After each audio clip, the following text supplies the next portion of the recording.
मुंबईवरनं हे विमान जात असताना फुल टँक हे भरले होते, म्हणजे ते पूर्ण विमानचे जे पंखे असतात त्या पंख्यामध्ये जो टँक असतो तो फुल भरला होता।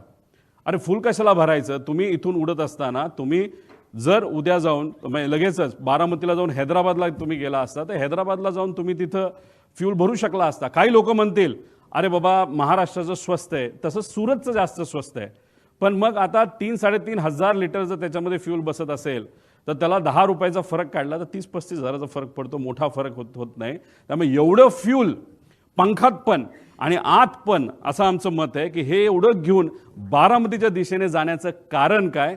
आणि जे मी पायलटच्या बाबतीत बोललो होतो की मुद्दामूनच कदाचित त्याचा वापर करून, पायलटचा वापर करून हा घातपात झाला असावा आणि त्या घातपातामध्ये फ्यूल जास्त असलं की मोठा स्फोट होईल हे कुठेतरी शंका लोकांच्या मनामध्ये, आमच्या मनामध्ये ती कुठेतरी खरी ठरताना आपण सर्वजण बघू शकतो। हा तसा या ईमेल प्रमाणे फ्लाईट प्लॅन आहे, पण आम्हाला जे कळालंय तसा ऑफिशियली त्यांनी DGCA सांगितलं नव्हतं त्यांचा फ्लाईट प्लॅन काय, कारण त्याच्यामध्ये विषय एवढाच आहे की ते परत पुण्याला तर ते लँड करू शकत नाही, का पर्यायी एअरपोर्ट द्यावं लागतं।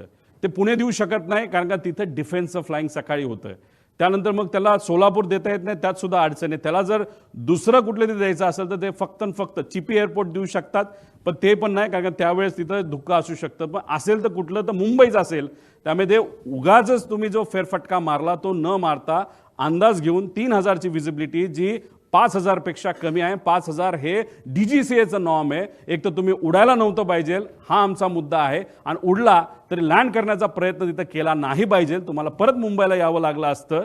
आणि पण फ्यूल भरलं होतं, आत अधिकचे टँक होते असं आमचं मत आहे, आणि त्याच्यात परत जाण्यापेक्षा डायरेक्ट हे विमान खाली आदळण्यात आलं, हे मुद्दामून आदळण्यात आलं असं आम्हाला आता त्या ठिकाणी वाटायला लागलं।